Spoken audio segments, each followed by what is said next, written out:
In thy mercy we beseech thee, O Lord, grant to thy faithful people pardon and peace, that they may also be cleansed from all their sins, and also serve thee with a quiet mind. Words taken from today's opening prayer of the Collect. In the name of the Father, and of the Son, and of the Holy Ghost. Amen. Holy Mother Church recently celebrated the feast of St. Bruno of Cologne. St. Bruno was the founder of the Carthusians. The Carthusians, a religious order that is considered the most strict, the most austere, the most silent, and the most secluded in the church.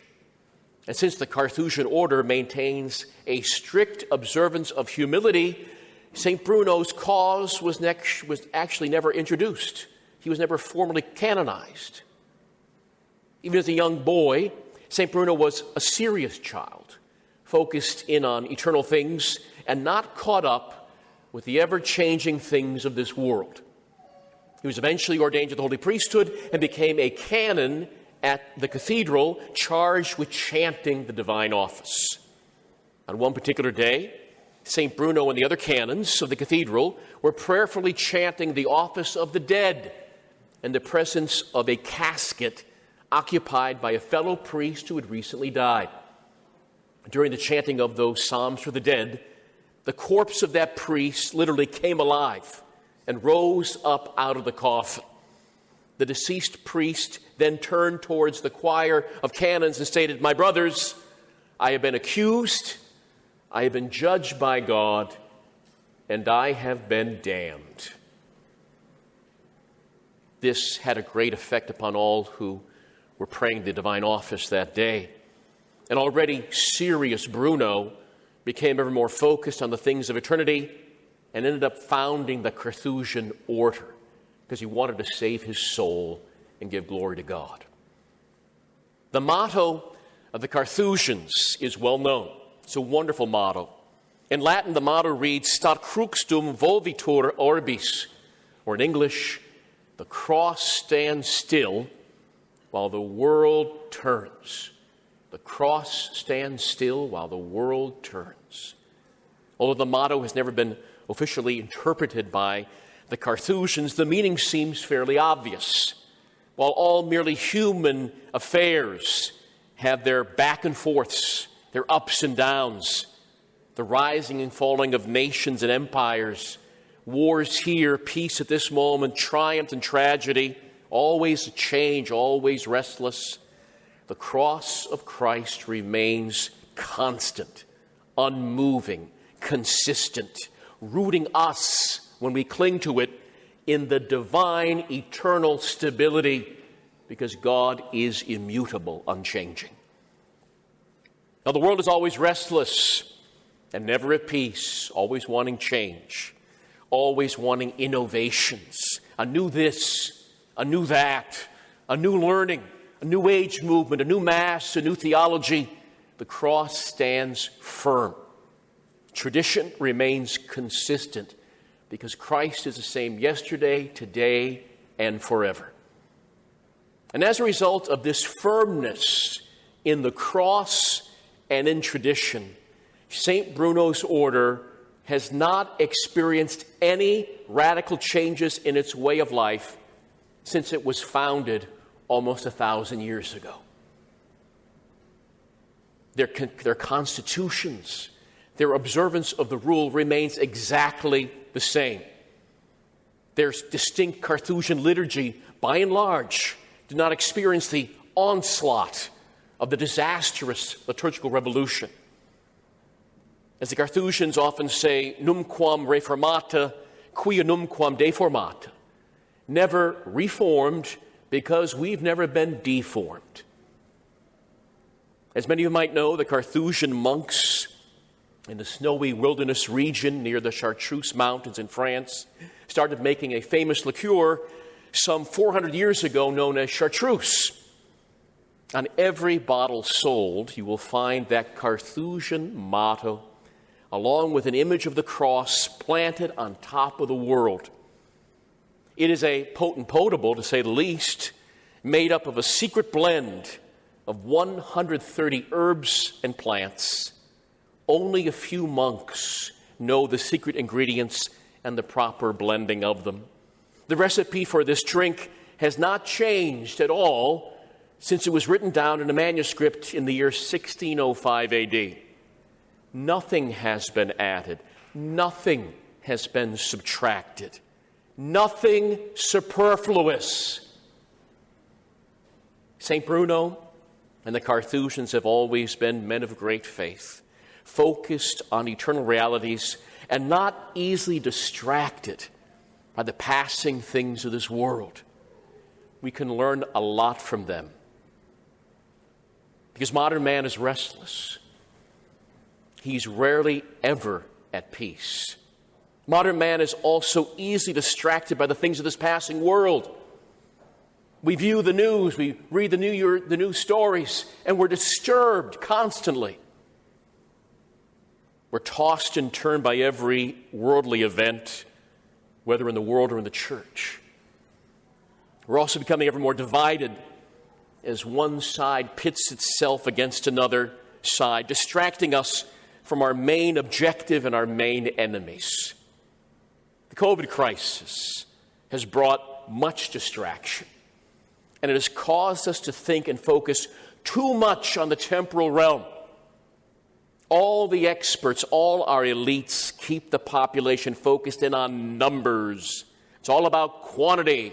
Flatten the curve, numbers. How many COVID cases today?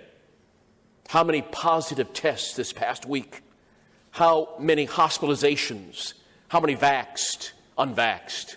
All about numbers, quantity. That's all that matters. But few experts, few of our elites speak about the quality of our life, especially as spiritual people.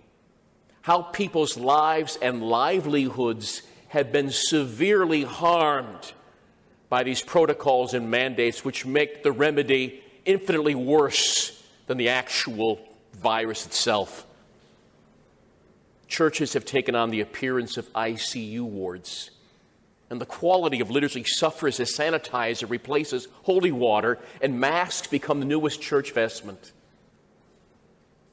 We also find that people are distracted from focusing on the real threat and the real enemy that is out there.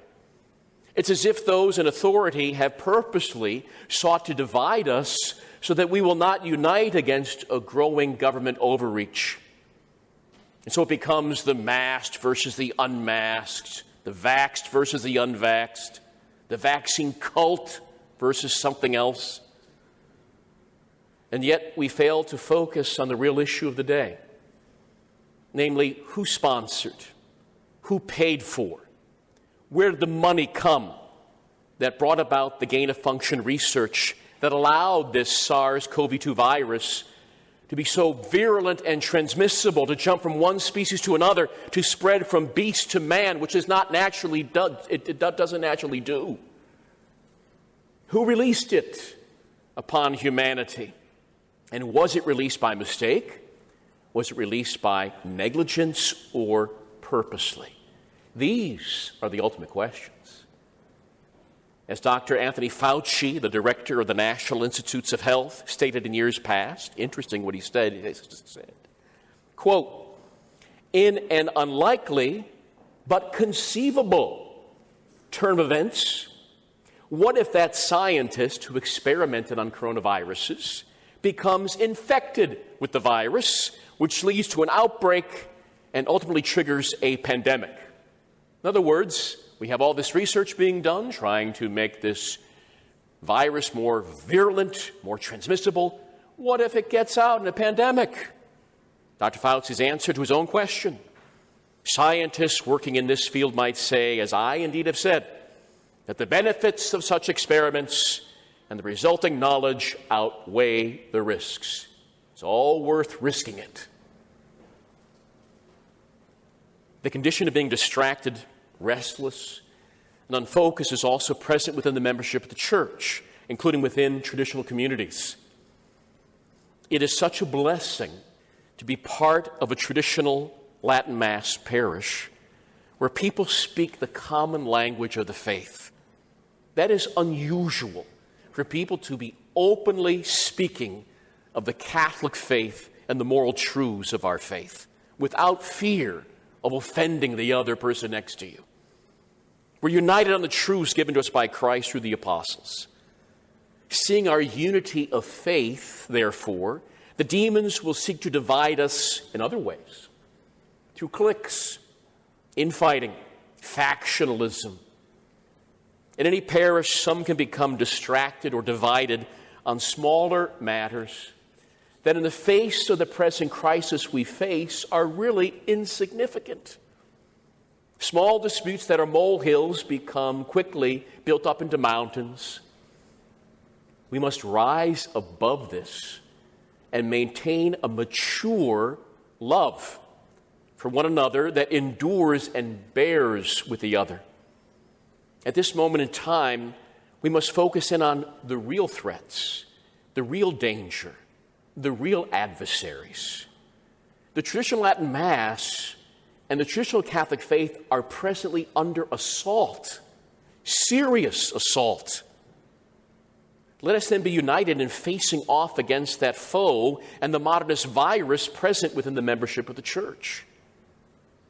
And in order to assist us in focusing in on defending the traditional Latin Mass in the face of many enemies, the parish is offering as a gift to all registered families and individuals an essential book, I think, today for your spiritual reading. The book is entitled Ireland's Loyalty to the Mass. Ireland's Loyalty to the Mass, and it's by a Capuchin friar, Father Augustine Hayden. In short, the book traces the times of persecution in Ireland, which lasted for centuries under the likes of Henry VIII, Thomas Cranmer, Queen Elizabeth, Cromwell, and so many other infamous heretics who despised what especially? The traditional Latin Mass of Rome and the sacrifice that it represented upon the altar. The Mass was to be destroyed. That's what heretics always said. Destroy the Mass, you destroy the Church. This book shows a love for the Mass of old. How many centuries the Irish were persecuted for going to it, and yet they still went to it. A love that would sacrifice everything for it, even die for it. The enemy knew that the surest way of eradicating the Mass was to eliminate the priests. But though hunted down like wild beasts, imprisoned and starved, tortured and executed, the priests could not so easily be exterminated. By careful hiding, they were able to say Mass now and then in private homes. Mass had often had to be celebrated in the open air, on a mountainside, or in a remote rocky glen to avoid the attention of priest hunters. The people were previously notified of the meeting place, and when they came to Mass, they would confess their sins first and then receive the most blessed of all sacraments. And many brave men and women of stature befriended these priests, hid them in their homes, and cared for their material needs. Many prominent lay people suffered under the anti-Catholic legislation. From legal records, we know that many suffered heavy fines, long spells of imprisonment, and even death for their adherence to the Catholic faith and to the Holy Mass. That was the only thing they had to do, according to the Protestant leaders. Don't go to that Mass, and you'll be treated well. They still went to that Mass. Our love for the faith and our love for the Holy Mass of Rome will unite us, and it will keep us focused on what really matters: eternity, keeping the Catholic faith, which is the only faith that pleases God, staying in a state of grace, and defending this Mass, which is the Mass of all the saints that we love. In the name of the Father, and of the Son, and of the Holy Ghost. Amen.